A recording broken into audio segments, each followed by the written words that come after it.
Pareho rin pala kayong mayabang.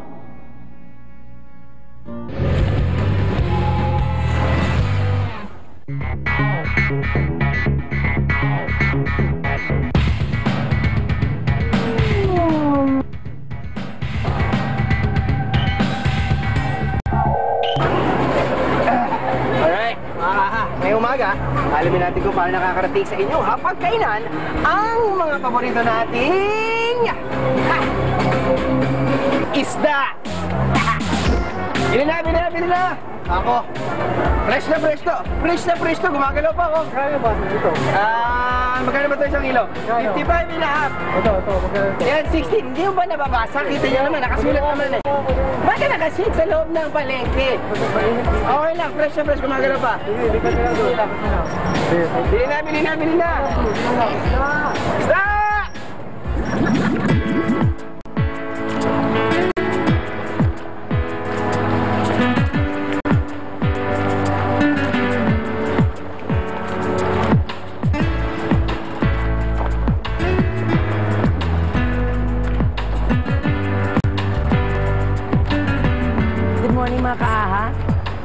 Pala si Rose. Si Coach Fred Rose.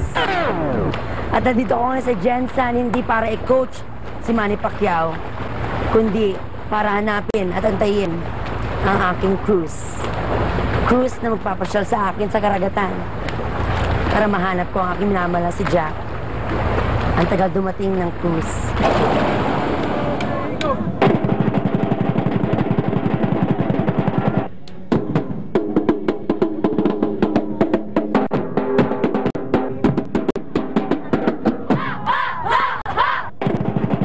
Ang General Santos City, gumawa na ng pangalan sa buong mundo dahil sa mga world-class Pinoy na lumaki sa bayang ito. Magandang Jensen! Welcome Miss Universe third runner-up, Shakti Susuk! Pero hindi lang daw ang pambansang kamao na si Manny Pacquiao at current Miss Universe third runner-up na si Shamsi Supsup ang kanilang ipinagmamalaki. Ang Jensen hindi lang pang sports at pang beauty. World-class din ang kanyang tuna industry. Alam niyo ba na ang Pilipinas ang 7th top tuna producing country sa buong mundo? At noong nakarang taon, 63% ng total value ng commercial tuna production ay galing sa Jensen at mga karating probinsya nito. Ito nga ang dahilan kung bakit pinansagang Tuna Capital of the Philippines ang Jensen. Ang General Santos City ay bahagi ng Sox-Cargen region na kinabibilangan din ng South Cotabato, Sultan Kudarat at Sarangani. Bagamat nasa gitna ito ng Sarangani Province, Jensen is an independent city at di bahagi ng Sarangani. Pero ang lokasyon niya ay angkop na angkop sa pangingisda dahil malapit ito sa tuna-rich waters.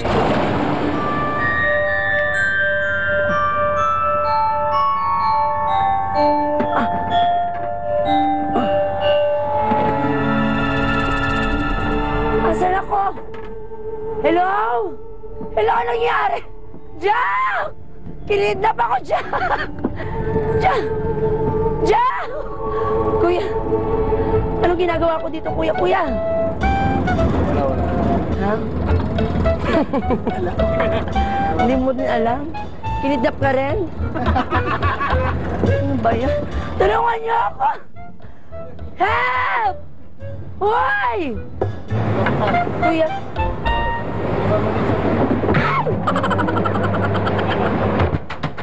Mukhang wala ng choice ang ating Rose kundi sumama na lang sa paglalayag ng fishing boat na ito. Well, actually, ito ang ginagamit ng mga ordinaryong mangingisda sa kanilang tuna hunt. Kuya Benjamin, kailangan ko talagang bumalik ng Pampang. Hinihintay ako ni Jack. Ako na muna mag-drive dyan. Pwede. Paano ba yan? Turuan mo ko, kuya. Dito tayo sa kanan. Ikutin mo kanan. Pag kaliwa, paikutin kaliwa. Sa bagay mo, may point po kayo dun. Kasi pag pinaikot ko ng kaliwa, tas kakanan, parang mali, no? But kidding aside, dalawa lang naman daw ang nagpapagana sa bangkang ito. Bukod sa manibela, ginagamit din ang accelerator.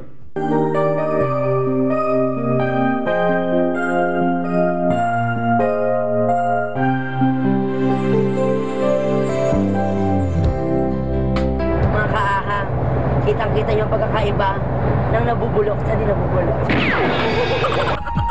Sa Celebes Sea, humigit kumulang 400 kilometers na lang, Indonesia na ang kadalasang nagiging ruta ng mga mangingisda para makahuli ng tuna.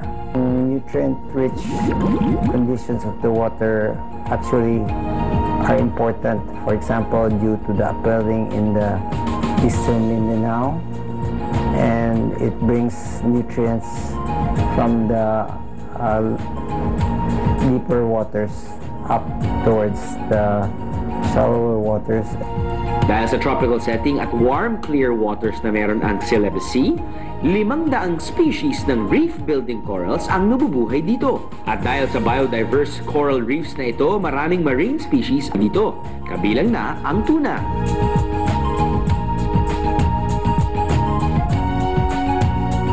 Ito mga tumimang maliliit na bangka, anong gamit ng mga to? Ito ang maghuli ng mga tuna doon sa payaw. Ilan sumasakay dito? Isa lang. So usually, ito kuya, pinapagana to ng, ito, sagwan lang? Oh, sagwan. May makina din yan. May makina. May makina. Hindi pwede magsagwan ka lang. Paano? Pasensya na. Walang problema. Hindi ko alam eh. Nagpaliwanag lang.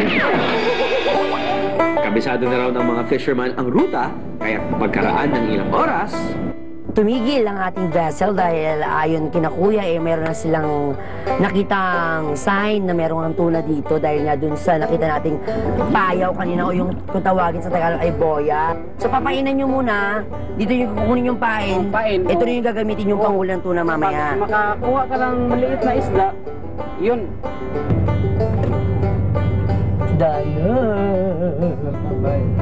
Meron din tayong pain para dun sa maliit na isda. Oh. Bakit ito kuya? Ba't plastic? Gamit plastic kasi ito pangkaraw to siya, yung medyo malaki-laki, tag 2 kilo, may 5 kilos. Nakaka-track yan sa isda. Okay, sige. mahirap daw makahuli ng tuna. 30 minutes ang kailangang hintayin bago may kumagat sa pain ng mga mangingisda.